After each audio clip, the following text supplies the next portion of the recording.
Ready. Start. Hello and welcome to stocks with Kevin. आज हमारा third video है और आज है डेट 28 दिसंबर। इसका मतलब था कि आज इस साल का लास्ट ट्रेडिंग डे था। तो आज निफ्टी थोड़ी डाउन रही, 40 पॉइंट डाउन रही, मार्केट ऑलमोस्ट फ्लैट रहा। पीएसयू बैंक और ऑयल एंड गैस सबसे ज़्यादा गिरा। ऑयल एंड गैस 1% गिरा, पीएसयू बैंक 0.5% के आसपास गिरा। एफएमसीजी एंड ऑटो सेक्टर सबसे ज़्यादा प्लस रहे, तो एफएमसीजी अराउंड 1% बढ़ा और ऑटो सेक्टर भी अराउंड 1% बढ़ा। तो ये था आज का जनरल मार्केट ओवरव्यू। और आज सबसे ज़्यादा लाइमलाइट में रहा वोडाफोन आइडिया का स्टॉक। सो वोडाफोन आइडिया का स्टॉक आज 22% बढ़ के अराउंड 20% अप बंद रहा, 16 रुपये बंद रहा। और ट्रेडिंग वाइज देखे तो एनएससी में वोडाफोन के 170 करोड़ शेयर ट्रांजैक्ट हुए और बीएसई में 30 करोड़ शेयर ट्रांजैक्ट हुए। एक्चुअल डिटेल मुझे भी पता नहीं है कि इतना बड़ा ट्रांजैक्शन का रीज़न क्या है। मे बी 1-2 दिनों में हमें पता चल जाएगा कि इतना बड़ा वॉल्यूम का रीज़न क्या था। तो वोडाफोन आज सबसे ज़्यादा लाइमलाइट में रहा। और आज के स्पेशल सेशन में आज हम बात करेंगे कि स्टॉक मार्केट में इन्वेस्ट किसको करना चाहिए, किसको नहीं करना चाहिए। तो ये मेरा जनरल ओपिनियन है। तो मैं सिर्फ बात करूंगा कि कब कब और क्यों किसी को स्टॉक मार्केट में इन्वेस्ट करना चाहिए और कब कब नहीं करना चाहिए, और दूसरे ऑप्शंस क्या है स्टॉक मार्केट के अलावा। और जब भी किसी को कुछ इन्वेस्ट करना हो तो क्या दिमाग में क्या रख के किसी चीज़ में इन्वेस्ट करना चाहिए। तो जैसे कि हम सब जानते हैं कि स्टॉक मार्केट एक इन्वेस्टमेंट ऑप्शन है। तो इन्वेस्टमेंट ऑप्शन का मतलब क्या है कि अगर आपके पास सरप्लस अमाउंट है तब जाके आपको इन्वेस्ट करना चाहिए।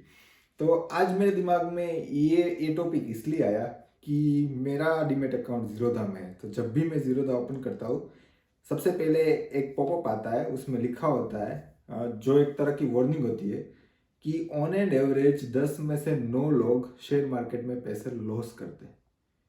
ऑन एंड एवरेज 10 में से 9 लोग पैसे गंवाते हैं और ये हर बंदा एवरेज 50,000 रुपये गंवाता है। तो आप समझ रहे हैं 10 में से 9 लोग 50,000 पर पर्सन घुमा रहे हैं। तो मुझे तब मेरे दिमाग में क्लिक हुआ कि ऐसा क्यों, लोग पैसे क्यों गंवाते हैं। और ऐसा भी हो सकता है कि फाइनेंशियल नॉलेज की लैक ऑफ फाइनेंशियल नॉलेज ये सब चीज़ हो या किसी को पता ना हो कि क्या कर रहे हैं। तो सबसे पहले यही कि शेयर मार्केट में इन्वेस्टमेंट मतलब कि अगर आपके पास सरप्लस अमाउंट है उसको आपको इन्वेस्ट करना चाहिए। सरप्लस अमाउंट, मान लो कि आप कहीं से पैसे बोरो करके शेयर मार्केट में इन्वेस्ट कर रहे हैं, तो मेरे ख्याल से ये गलत चीज़ है। अगर आपके पास एक्स्ट्रा पैसा है तभी आपको शेयर मार्केट में इन्वेस्ट करना चाहिए। और अगर आपके पास एक्स्ट्रा पैसा है तब आपको शेयर मार्केट में इन्वेस्ट करना चाहिए या दूसरे सेफ ऑप्शन को चूज करना चाहिए। शेयर मार्केट मार्केट बेस्ड है, उसके साथ रिस्क एसोसिएट है। दूसरे ऑप्शन है जैसे कि एफडी है, फिक्स डिपॉजिट है, गोल्ड बॉन्ड्स है, उन सब में रिस्क थोड़ा कम है, कंपेटिटिवली कम है, क्योंकि वो मार्केट बेस्ड ऑप्शन नहीं है। गोल्ड फिर भी मार्केट बेस्ड है लेकिन एफडी वो कंप्लीटली सिक्योर ऑप्शन है।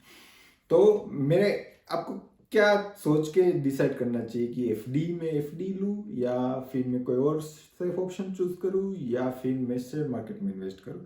तो मान लो कि आपके पास कुछ अमाउंट पड़ा है, अभी आपको यूज़ नहीं है, लेकिन आपको पता है कि 1 साल के बाद बेटे का कॉलेज की इंजीनियरिंग कॉलेज में एडमिशन लेना है, फीस पे करनी है। तो मेरा मानना है कि इन इन सिनारियों में आपको शेयर मार्केट में इन्वेस्ट नहीं करना चाहिए।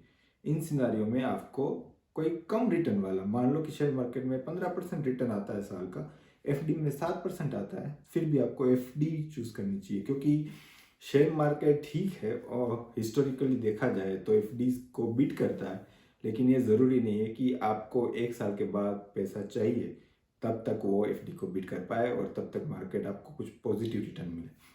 तो इन सिनारियों में भी आपको सेफ ऑप्शन चूज करना चाहिए। और अगर इन सब के बाद आपको लगता है कि आपको 4-5 साल तक पैसे की ज़रूरत नहीं है और आपका पास सरप्लस है, तभी आपको शेयर मार्केट में इन्वेस्ट करना चाहिए।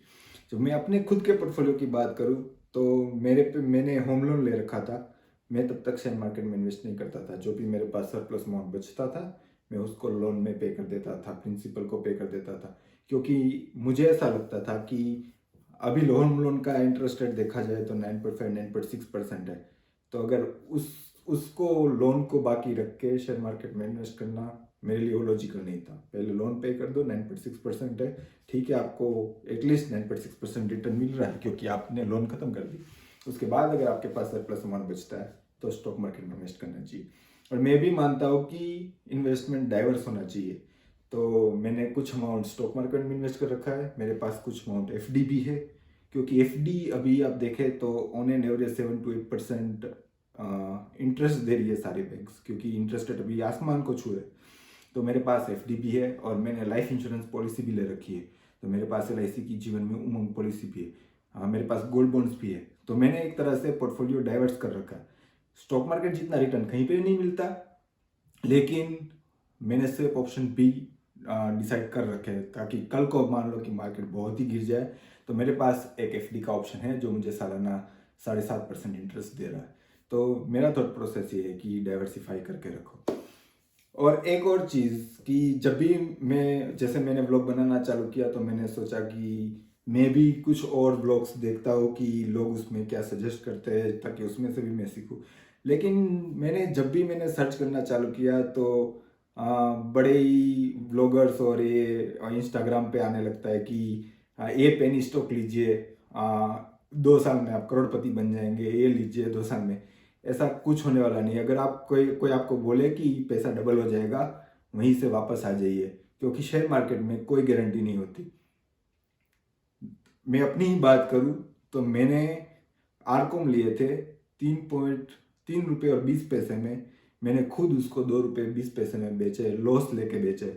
मैंने जीटीएल इंफ्रा लिए थे 1 रुपये 83 पैसे में, मैंने खुद उसको 90 पैसे में बेचे। तो मैंने लाइफ टाइम इतने, मेरे पास अभी पोर्टफोलियो में 68 स्क्रिप्ट है, मैंने सिर्फ 2 ही स्क्रिप्ट में लॉस खाया है, उन पेनी स्टॉक्स में।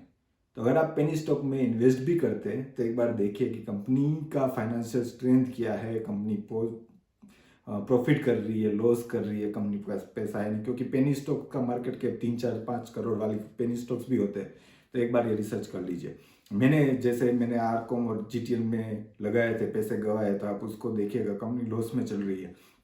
कुछ कंपनी तो इंसॉल्वेंसी पे आ गई है, दोनों कंपनी इंसॉल्वेंसी पे आ गई है।